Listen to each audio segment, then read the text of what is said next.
Hello everyone, welcome to Nisha knowledge it. अपनी NCERT series को आगे बढ़ाते हुए आज हम क्लास 10 का चैप्टर 5 डिस्कस करेंगे, जिसमें हम मिनरल्स और एनर्जी रिसोर्सेज के बारे में पढ़ेंगे। ये एनर्जी रिसोर्सेज क्या होते हैं, मिनरल्स क्या होते हैं, कैसे इनसे एनर्जी मिलती है, सारे मैप्स देखेंगे कि कौन कौन से स्टेट्स में कौन कौन से मिनरल्स, कौन कौन से रिसोर्सेज पाए जाते हैं, चीज में ये यूज होते हैं, सारी चीजें इस चैप्टर में पढ़ेंगे हम। इससे पहले हमने सॉइल रिसोर्स, वाटर रिसोर्स के बारे में पढ़ा, कंजर्वेशन प्लान्स देखे, गवर्नमेंट के थ्रू जो स्टेप्स चलाए हैं वो सारी चीजें हमने देखी, वाइल्ड लाइफ देखी, हमने नेचुरल वेजिटेशन देखी, जिसने भी प्रीवियस चैप्टर्स नहीं देखे, प्रीवियस क्लासेस नहीं देखी है, चैनल पे प्लेलिस्ट अवेलेबल है, आप सभी जाके देख सकते हैं। जो भी कैंडिडेट्स किसी भी कॉम्पिटिटिव एग्जाम की तैयारी कर रहे हैं, अपनी क्वालिफिकेशन के हिसाब से उन फॉर्म्स को फिल कर सकते हैं। देरी न करते हुए वीडियो को स्टार्ट करते हैं। तब तक के लिए आप चैनल को लाइक शेयर सब्सक्राइब जरूर कर लीजिए, चैनल के बेल आइकन को जरूर प्रेस कर लीजिए ताकि आगे आने वाले सभी वीडियोस की नोटिफिकेशन आपको मिल पाए। तो स्टार्ट करते हैं इस चैप्टर को, चैप्टर नंबर 5।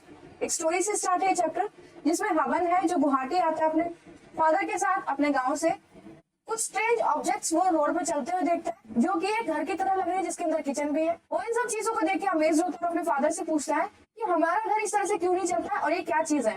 तो उसके फादर से रिप्लाई करते हैं कि बस और ट्रेन है, ये घर नहीं है, ये ईंटों से नहीं बनी, हमारा घर ईंट और पत्थर से बना हुआ है, ये मेटल से बने हुए हैं, जैसे कि आयरन और एल्युमिनियम से। ये खुद से नहीं चल सकते, कोई इंजन होता है जो इन्हें चलाकर ले जाता है और जिसको एनर्जी की जरूरत पड़ती है इसको चलाने के लिए। We use different things in our daily life. अपने डेली लाइफ में बहुत सारी तरह की चीजों को यूज करते हैं जो कि मिनरल से बनी होती है, जो कि आयरन, मेटल, इन सब चीजों से बनी होती है।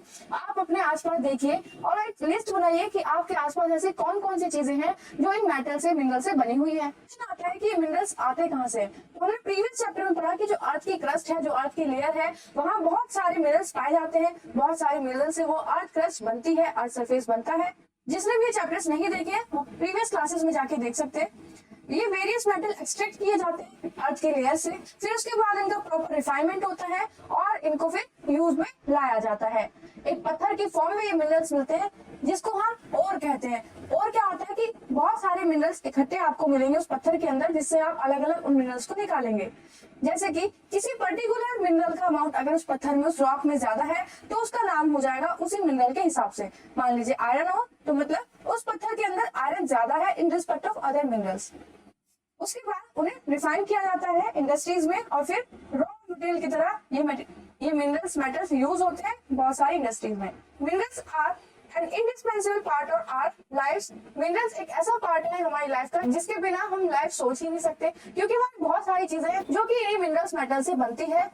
जो जितनी भी चीजें हम दिन में यूज करते हैं वो सभी चीजें मिनरल से, मेटल से बनती है। चाहे वो टाइनी पिन हो या फिर बड़ी बड़ी बिल्डिंग स्ट्रक्चर हो, बिग शिप्स हो या फिर रेलवे लाइन्स हो, रोड हो, जितने भी इम्प्लीमेंट्स, मशीन्स, टूल्स, ये सारी चीजें मिनरल से बने हैं। कार, बसेस, ट्रेन, एरोप्लेन, ये सभी चीजें किससे बनी है? मिनरल से बनी है। और जिस एनर्जी से ये चलते हैं वो भी कहाँ से आती है? वो भी अर्थ से ही आती है। इवन जो फूड हम खाते हैं उसमें भी मिनरल्स होते हैं। In all stages of development, human beings have used minerals for their livelihood, decoration, festivities, religious and ceremonial. Development के हर स्टेज पे ह्यूमन बींग्स इन मिनरल्स को यूज करते हैं, लिवलीहुड के लिए, डेकोरेशन के लिए, फेस्टिवल्स के लिए, रिलीजियस सेरेमनियल्स के लिए ये सारे मिनरल्स यूज किए जाते हैं। एक ब्राइट स्माइल जो आप टूथपेस्ट करते हैं वो भी बहुत सारे मिनरल से मिलकर बनता है। टूथपेस्ट क्या करता है? दांत को क्लीन करता है, जिसके अंदर सिलिका, लाइमस्टोन, एल्युमिनियम जैसे मिनरल्स होते हैं। फॉस्फेट होता है जो कि क्लीन करने में हेल्प करता है। फ्लोराइड होता है जो कि कैविटी को रिड्यूस करता है, जो कहां से आता है? मिनरल फ्लोराइड से। बहुत सारे टूथपेस्ट हैं जो कि व्हाइट टाइटेनियम ऑक्साइड से बनते हैं, जिसमें मिनरल्स आते हैं रूटाइल, इल्यूमिनाइट, एनाटोज। जो स्पार्कलिंग टूथपेस्ट होते हैं उसके अंदर मिका प्रेजेंट होता है, ये भी एक मिनरल है। टूथब्रश और जिस ट्यूब में वो पेस्ट होता है वो प्लास्टिक और पेट्रोलियम से बनते हैं। अब आपको ये फाइंड आउट करना है कि ये मिनरल्स कहाँ कहाँ मिलते हैं। आगे और जानते हैं कि जो लाइट बल्ब है वो कौन कौन से मिनरल से बना है। जितने भी लिविंग थिंग्स हैं उन सभी को मिनरल्स की जरूरत पड़ती है। Life process can not occur without minerals, के बिना लाइफ प्रोसेस नहीं हो सकता। Although our mineral intake represent होते हैं सिर्फ 0.3%, 99.7% जो फूड स्टफ्स है वो रिप्रेजेंट नहीं होते उसमें मिनरल्स। थोड़ा सा और जानने की कोशिश करेंगे तो जो आप चीजें खाते हैं उनके न्यूट्रिशन फैक्ट्स के बारे में देखिए और ये देखिए कि उनके ऊपर जो प्रिंट है, जो लेबल लगे हुए हैं, उसमें कौन कौन से मिनरल्स प्रेजेंट है जो भी आप फूड प्रोडक्ट्स खाते हैं। मिनरल्स क्या होते हैं? जियोलॉजिस्ट डिफाइन करते हैं मिनरल को, ही डेफिनेशन है, इसको जरूर नोट डाउन कीजिएगा। जियोलॉजिस्ट डिफाइन करते हैं मिनरल्स को एज अ होमोजीनियस। होमोजीनियस का मतलब होता है एक जैसे बहुत सारे substance. Homogeneous naturally occurring substance मतलब नेचुरली मिलते हैं ये, जिनकी एक डिफाइनेबल इंटरनल स्ट्रक्चर होता है। मिनरल्स बहुत सारे वेरिड फॉर्म में पाए जाते हैं, बहुत सारे अलग अलग नेचर के पाए जाते हैं, उनकी रेंज अलग अलग होती है। वो हार्ड हो सकते हैं डायमंड के जितने और सॉफ्ट हो सकते हैं टैल के जितने। और ये इतने वेरिड क्यों होते हैं ये भी जानने की कोशिश करेंगे। इसी चैप्टर में सारे आंसर्स हमको मिलेंगे। You have already learn about rocks. Rocks के बारे में पहले पढ़ चुके हैं, sedimentary rock, igneous rocks, metamorphic rocks, और उनके अंदर कौन कौन से मिनरल्स पाए जाते हैं, ये रॉक्स कैसे होते हैं, कहाँ मिलते हैं, कैसे बनते हैं, सारी चीजें हमने पढ़ी हैं। तो रॉक्स क्या होते हैं? कॉम्बिनेशन होते हैं होमोजेनियस सब्सटेंस का, जिन्हें हम मिनरल्स कहते हैं। मतलब जब होमोजेनियस मिनरल्स साथ में मिलते हैं तो रॉक्स बनते हैं। तो इन्हीं का कॉम्बिनेशन क्या बनाता है? रॉक्स बनाता है। रॉक्स ऐसे होते हैं सिर्फ एक सब्सटेंस से बनते हैं, सिर्फ एक ही मिनरल से बनते हैं, जैसे कि एग्जांपल में लाइमस्टोन। लेकिन मेजॉरिटी ऑफ रॉक्स क्या होते हैं? उनके अंदर बहुत सारे सेवरल मिनरल्स एक वेरी प्रोपोर्शंस में होते हैं। इनका प्रोपोर्शन अगर थोड़ा सा भी चेंज होता है तो रॉक्स का टाइप चेंज हो जाता है। Although over 2000 minerals have been identified, 2000 minerals अभी तक आइडेंटिफाई कर चुके हैं, और कुछ अबंडेंटली फाउंड होते हैं इन रॉक्स के अंदर। Particular mineral that will be formed from a certain combination of elements depend upon the physical and chemical conditions under which the material form। जो भी मिनरल फॉर्म होता है, बनता है, उसके अंदर सर्टेन कॉम्बिनेशन होता है एलिमेंट्स का, जो कि डिपेंड करता है फिजिकल और केमिकल प्रॉपर्टीज कि कौन कौन से किस कंडीशंस के अंदर वो मटेरियल बना है। तो ये सारी चीजें डिपेंड करती हैं मिनरल की फिजिकल और केमिकल प्रॉपर्टीज को, कि वो कितना टेम्परेचर उसके ऊपर पड़ा है, कितना एयर प्रेशर, कितनी एज में वो जाकर बना है। दिस इन टर्न रिजल्ट क्या आता है कि वाइड रेंज ऑफ कलर्स के हमें ये डिफरेंट मिनरल्स मिलते हैं। उनकी हार्डनेस अलग होती है, क्रिस्टल फॉर्म अलग होते हैं, कुछ लस्टर होते हैं। जियोलॉजिस्ट इन प्रॉपर्टीज को यूज करते हैं मिनरल्स को क्लासिफाई करने के लिए। नेक्स्ट देखते हैं study of minerals by geographers and geologist. तो यहाँ पे हम जियोग्राफर्स और जियोलॉजिस्ट के बारे में भी जानेंगे कि ये क्या होते हैं, कौन होते हैं, क्या इनका काम होता है। जियोग्राफर क्या करते हैं? स्टडी करते हैं मिनरल्स की अर्थ क्रस्ट के ऊपर बेटर अंडरस्टैंडिंग के लिए। जो लैंड फॉर्म्स है उसमें पाए जाने वाले मिनरल्स की स्टडी करते हैं अर्थ क्रस्ट का पार्ट मानकर। Distribution of minerals resources and associated economic activities are interest of geographers. इन मिनरल्स का डिस्ट्रीब्यूशन कैसा है, कहाँ कहाँ ये पाए जा रहे हैं और किस इकोनॉमिक एक्टिविटी में यूज हो रहे हैं, ये काम होता है जियोग्राफर का। जियोलॉजिस्ट जो होते हैं उनका इंटरेस्ट होता है कि मिनरल्स कैसे फॉर्म हुए, कितनी एज लगी है इनको फॉर्म होने में, इनकी फिजिकल और केमिकल कंपोजिशंस क्या है, क्या इनकी प्रॉपर्टीज है, ये सब चीजें कौन जानते हैं? जियोलॉजिस्ट। तो जियोलॉजिस्ट और जियोग्राफर्स कौन होते हैं, सारी चीजें हमने देखी इसमें। अब जनरल और कमर्शियल पर्पस के हिसाब से मिनरल्स को क्लासिफाई किया गया है। तो मिनरल्स को क्लासिफाई किया है मेटालिक, नॉन मेटालिक और एनर्जी मिनरल्स में। मेटालिक मिनरल्स में जो मेटल होते हैं उस तरह के मिनरल्स यहाँ पे आते हैं, जिसमें हम फर्दर डिवाइड करते हैं फेरस, नॉन फेरस और प्रीशियस मेटल्स को। फेरस मेटल वो जिसके अंदर आयरन होता है, और नॉन फेरस जिसके अंदर आयरन नहीं होता। प्रीशियस मेटल जैसे कि गोल्ड, सिल्वर, जिनकी अच्छी खासी अमाउंट आपको मार्केट में मिलती है। फेरस कंटेनिंग आयरन, एग्जांपल में आयरन और मैग्नीज, निकल, कोबाल्ट, ये सारे फेरस मेटालिक मिनरल्स के एग्जांपल है। नॉन फेरस होंगे copper, lead, tin, bauxite. Non metallic minerals को देखते हैं mica, salt, potash, sulphur, granite, limestone, marble, sandstone examples हैं नॉन मेटालिक के। एनर्जी मिनरल्स वो होते हैं जो कि एनर्जी एज ए एनर्जी के रूप में यूज किए जाते हैं, उनसे एनर्जी या तो प्रोड्यूस किया। सुफिशिएंट अमाउंट होता है, सुफिशिएंट कंसंट्रेशन होता है उस मेटल का जिसको हम एक्सट्रैक्ट करेंगे और उसको कमर्शियली वायबल बनाएंगे, मतलब उसको कमर्शियली यूज कर पाए। The type of formation or structure in which they are found determine the relative ease with which mineral ores may be mined। किस टाइप का फॉर्मेशन है, क्या उसका स्ट्रक्चर है, ये सारी चीज डिटरमाइन करती है कि वो मिनरल ओर कहाँ पे पाया जाएगा, कौन सी माइन से उसको माइन किया जाएगा, निकाला जाएगा। दिस ऑल्सो ये ऑल्सो डिटरमाइन करता है उसकी कॉस्ट ऑफ एक्सट्रैक्शन का, कि उस ओर से जो उस मेटल को एक्सट्रैक्ट करेंगे उस पर कितनी कॉस्ट पड़ेगी। और फिर ये देखेंगे कि जो मिनरल हम यूज के लिए ले रहे हैं उसमें हमने जो कॉस्ट लगाई है और से एक्सट्रैक्ट करने में, तो वो क्या वायबल है हमारे लिए, हमें कोई महंगा तो नहीं पड़ रहा। वो सारी चीजें हम देखेंगे कि कहीं हमें उसमें लॉस तो नहीं हो रहा। इसीलिए ये जानना बहुत ज्यादा इंपॉर्टेंट हो जाता है कि the main type of formation in which minerals occur, कि किस टाइप के मिनरल्स अकर हो रहे हैं और किस तरह से उन्हें माइन किया जा रहा है। मिनरल किस किस फॉर्म में अकर होते हैं? तो the smaller occurrence are called veins, जो छोटे छोटे अकरेंस होते हैं इस तरह की, जो छोटे छोटे क्रैक्स होते हैं उनको वेन्स बोलते हैं, और जो लार्ज होते हैं उनको लोड्स बोलते हैं। मोस्ट केसेस में देखा गया है कि जो लिक्विड फॉर्म होगी उसी से ये बनते हैं। तो molten and gaseous form are force upward through cavities towards the earth surface. तो जहां भी अर्थ सरफेस में कैविटी होगी, जहां पे ही क्रैक होगा, ये लिक्विड मैग्मा ऊपर आ जाता है, बाहर आ जाता है, फिर वो कूल होकर सॉलिडिफाई होगा और उसमें से जो मेटेलिक मिनरल्स है उनको माइन किया जाएगा, निकाला जाएगा, एक्सट्रैक्ट किया जाएगा, जैसे कि टिन, कॉपर, जिंक, लेड। तो जो इग्नियस रॉक होते हैं, जो मेटामॉर्फिक रॉक्स होते हैं, उनमें हमारे कॉपर, जिंक और लेड इस तरह के हमारे मिनरल्स मिलते हैं। सेडिमेंट्री रॉक्स में हमें लेयर्स मिलती है। लेयर्स की फॉर्मेशन होती है रॉक्स के अंदर, जिससे क्या रिजल्ट होता है कि इसमें डिपोजिशन हो जाता है, एक्यूमुलेशन और कंसंट्रेट हो जाते हैं। कोई भी चीज, कोई भी मिनरल एक लेयर में वहां पे फॉर्म हो जाते हैं, एक ऑरिजेंटल स्ट्रेटा वहां पे मिलता है। इस तरह से लेयर्स में वहां पे ये एक्यूमुलेट हो जाते हैं। Coal and some forms of iron ore have been concentrated as a result of long period under great heat and pressure. जब इन पत्थरों के ऊपर, इन रॉक्स के ऊपर जब बहुत समय तक ग्रेट हीट और प्रेशर पड़ता है, तो कोल और आयरन जैसे मिनरल्स यहाँ से एक्सट्रैक्ट किए जाते हैं। कुछ अनदर ग्रुप है सेडिमेंट्री मिनरल्स का, जिसमें gypsum, potash salt and sodium salt यहाँ से एक्सट्रैक्ट किए जाते हैं। These are found as a result of evaporation, specially in arid region. Arid region में जब इवापोरेशन होता है, उस वक्त जो हमें मिनरल्स मिलते हैं वो जिप्सम, पोटाश और सोडियम होते हैं, जो कि इवापोरेशन के प्रोसेस की वजह से फॉर्म होते हैं। अनदर मोड देखेंगे फॉर्मेशन का, जो कि है डीकम्पोजिशन ऑफ सरफेस रॉक्स। जब सरफेस रॉक्स का डीकम्पोजिशन हो रहा होता है, जब उसके ऊपर वेरियस आउटर और इंटरनल फैक्टर वर्क कर रहे होते हैं, जिससे कि वो सरफेस जो है वो डिकम्पोज हो जाता है, तो कुछ सॉल्युबल कॉन्स्टिट्यूएंट रिमूव हो जाते हैं और जो रेसिडुअल मास डिकम्पोज मटेरियल का रह जाता है, उसी के अंदर हमारे ओर्स मिलते हैं, जिसमें एक एग्जांपल दिया है बॉक्साइट। आगे देखते हैं सर्टेन मिनरल्स में occur as alluvial deposits in sand, valley floors and base hills. कुछ ऐसे मिनरल्स हैं जो कि हमें एलुवियल डिपॉजिट में मिलते हैं, सैंड के अंदर भी मिलते हैं।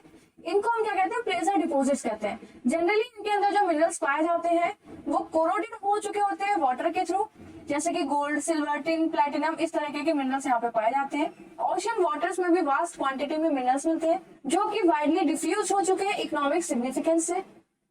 कॉमन सॉल्ट, मैग्नीशियम, ब्रोमाइन, इस तरह के जो मिनरल्स हैं वो एक्सट्रैक्ट किए जाते हैं ओशन वाटर से।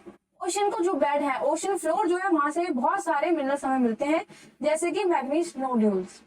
कुछ इंटरेस्टिंग फैक्ट बताया है कि ये जो मिनरल्स हम एक्सट्रैक्ट करते हैं वो किस किस तरह की माइन से एक्सट्रैक्ट करते हैं। जैसे कि एक एग्जांपल यहाँ पे रैट होल माइन, एक रैट की तरह खदान, जैसे रैट अपना घर बनाता है जमीन के अंदर, गहराई में वो खोदता जाता है, उसी तरह से मिनरल्स के लिए एक्सट्रैक्शन किया जाता है। बहुत लंबी लंबी इसी तरह की माइंस डिग की जाती हैं, जो कि आपको नॉर्थ ईस्ट इंडिया में मिलेंगी। ये मिनरल्स की जो माइंस होती है वो ओन की जाती है इंडिविजुअली या फिर कम्युनिटी के थ्रू। मेघालय में लार्ज डिपॉजिट्स मिलते हैं कोल के, आयरन ओर के, लाइमस्टोन के और डोलोमाइट के, ये मिनरल्स है। कोल माइनिंग जोवाई और चेरापूंजी में फैमिली मेंबर्स के थ्रू की जाती है। फैमिली मेंबर्स क्या करते हैं? नैरो टनल खोद लेते हैं, जिसको रैट होल भी बोलते हैं, और उन माइंस में से वो फैमिली मेंबर्स पर्सनल वे पे जाके क्या करते हैं? एक्सट्रैक्ट करके लाते हैं मिनरल्स का अर्थ सरफेस के अंदर से। एक नेशनल ग्रीन ट्रिब्यूनल बोर्ड है जो इन सारी एक्टिविटीज को इलीगल और लीगल रिकमेंड करती है, और अगर कहीं पे इन एक्टिविटीज को रोकने की जरूरत है, वहां के आसपास को इन्वायरमेंट को अगर उस माइन से कुछ डिस्ट्रक्शन हो रहा है, किसी भी चीज को डिस्ट्रक्शन हो रहा है, तो उन सारी चीजों को लीगल और इलीगल या फिर बैन करने का जो राइट है वो नेशनल ग्रीन ट्रिब्यूनल को है।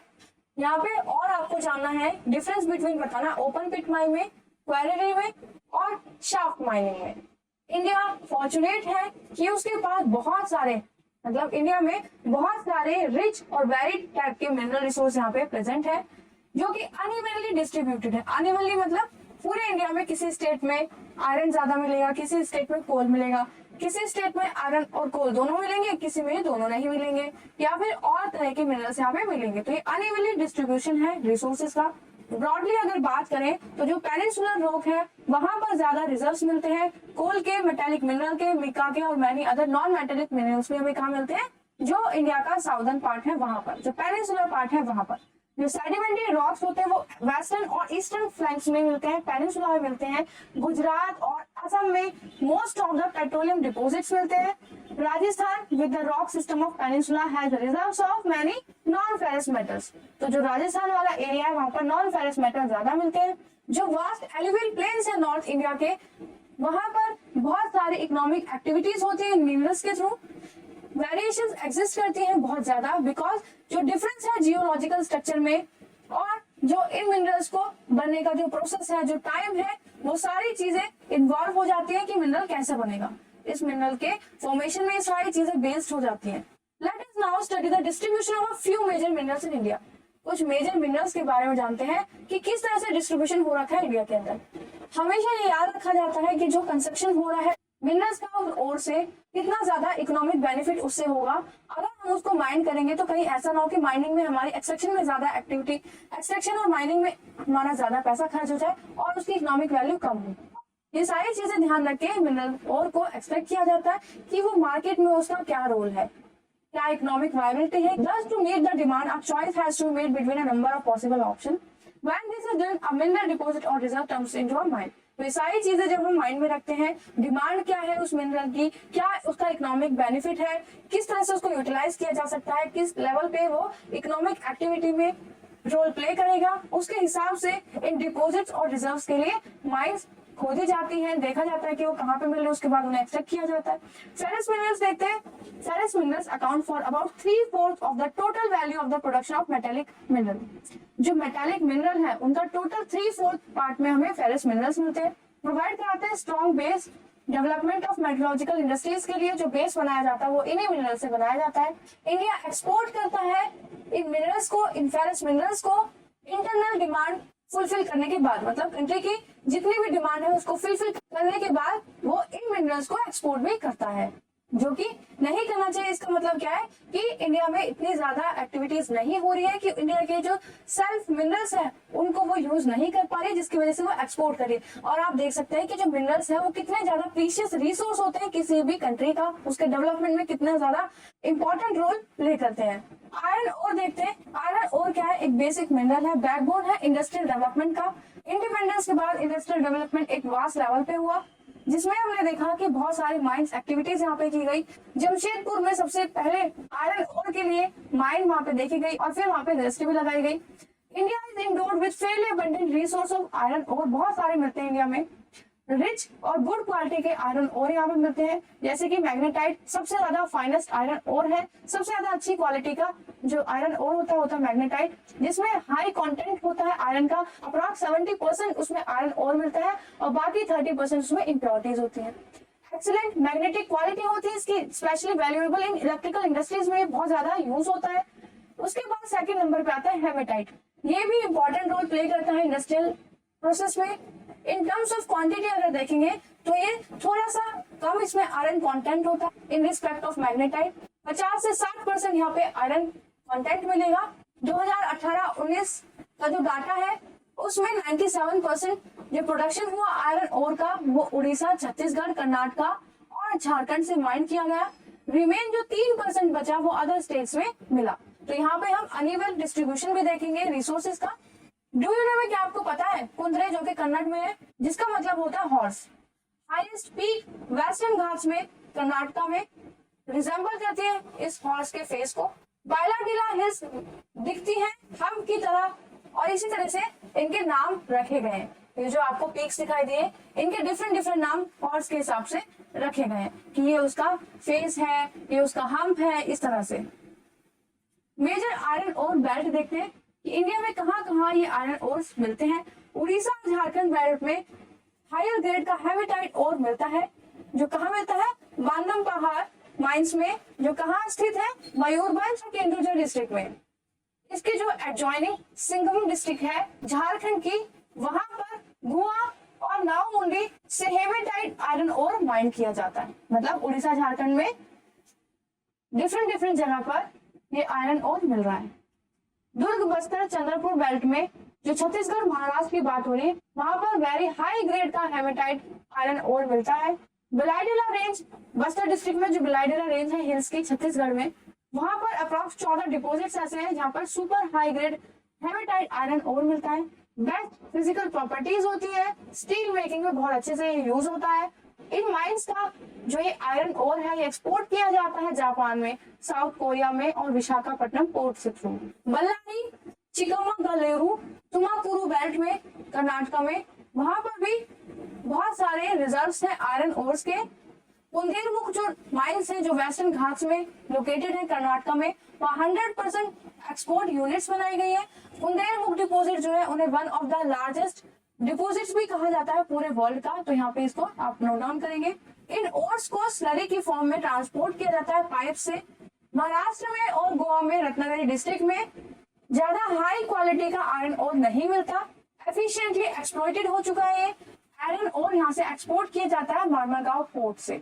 यहाँ पे इन पोर्ट्स के नाम भी आप याद रखेंगे, कौन से स्टेट में ये पोर्ट मिल रहे हैं। मैग्नीज एक ज्यादातर यूज होने वाला मिनरल है जो कि स्टील में और फेरो मैग्नीज एलॉय की तरह यूज किया जाता है। स्टील के साथ उसको मिक्स करके नई नई चीजें बनाई जाती है। 10 किलो मैग्नीज को जरूरत होती है टन ऑफ स्टील की। इस मैग्नीज को अलॉय की तरह यूज किया जाता है। स्टील इससे बनाई जाती है, ब्लीचिंग पाउडर इससे बनता है, इंसेक्टिसाइड्स और पेंट्स इससे बनाए जाते हैं। स्टेट वाइज यहाँ पे शो किया हुआ है कि कहाँ कहाँ पर मैग्नीज मिलता है। मध्य प्रदेश में 33% मिलता है, महाराष्ट्र में 27%, ओडिशा में 16%, कर्नाटक में 12%, आंध्र में 10% और अदर स्टेट से बचती हैं वहां पे सिर्फ 2% मैग्नीज मिलता है। ये 2018-19 का डाटा है। यहाँ पे आपको एक एक्टिविटी दी है कि आप आयरन और स्टील इंडस्ट्रीज का मैप प्लॉट करना है उनकी लोकेशंस के हिसाब से। नेक्स्ट बढ़ते हैं non ferrous minerals. India reserves and production of non ferrous minerals is not very satisfactory. मतलब इंडिया में नॉन फेरस मिनरल्स के बहुत कम यहाँ पे प्रोडक्शन है, बहुत कम यहाँ पे रिजर्व्स है। However, these minerals which include copper, इसमें कौन कौन से मिनरल्स आते हैं? Copper, bauxite, lead, zinc, gold play a vital role in number of metallurgical, engineering और इलेक्ट्रिकल इंडस्ट्रीज में। इन मिनरल्स का, इन कॉपर्स का, बॉक्साइट्स का डिस्ट्रीब्यूशन देख इस मैप के थ्रू, जिसमें आप देखेंगे कि जो ब्लैक वाले स्टार है वो मिका वाले मिनरल को रिप्रेजेंट करेंगे, ट्राइंगल वाले आयरन को, और जो स्क्वायर है वो आयरन और एक्सपोर्टिंग पोर्ट्स को बताएंगे। जो ये फ्लावर शेप में है इसमें आप मैग्नीज मिनरल को देखेंगे, और ये जो स्क्वायर में कट हो रखा है वो आप बॉक्साइट देखेंगे इस मैप के थ्रू। डिफरेंट जगह यहाँ पे मेंशन है। पोर्ट देखेंगे विशाखापट्टनम, पाराद्वीप, मारमागांव, मंगलुरु, ये सारे पोर्ट्स है जहाँ से इन मिनरल्स को एक्सपोर्ट किया जाता है। आयरन और माइंस देखेंगे जो चित्रदुर्गा, बल्लारी, कुंदेरुमुख, तुर्माकुरु, मयूरभंज, गुआ, किंदुरजर, दुर्ग, चंद्रपुर, बलाईडिला। तो ये यहाँ पे डिफरेंट मिका कहाँ मिलता है? अजमेर, बेवार में, हजारीबाग में और नीलौर में। बॉक्साइट मिलता है अमरकंटक में, बिलासपुर, सुंदरगढ़ में, माईकाला में, कोरापुट में। आयरन ओर फील्ड्स कहाँ पर है वो भी यहाँ पे आपको मेंशन है इस मैप में, तो अच्छे से आप देखिएगा, इसको प्लॉट करने की कोशिश कीजिएगा। नेक्स्ट जो हमारे नॉन फेरस मिनरल्स हैं उनको हम नेक्स्ट वीडियो में कवर करेंगे। चैप्टर बहुत लेंथी है, इसको पेस के साथ धीरे धीरे पढ़ेंगे क्योंकि हमारी बोर्ड क्लास है, 10th क्लास है। कोई भी डाउट आता है अब तक के चैप्टर में या अब तक की वीडियोस में तो आप कमेंट करके पूछ सकते हैं। नेक्स्ट वीडियो में इसका नेक्स्ट पार्ट कवर करेंगे। चैनल को लाइक, शेयर, सब्सक्राइब कर लीजिए ताकि आगे आने वाले इस चैप्टर के और भी पार्ट्स आपको मिल पाए, उनकी वीडियोस को आप देख पाए और अपनी तैयारी कर पाए। तो all the best and thank you.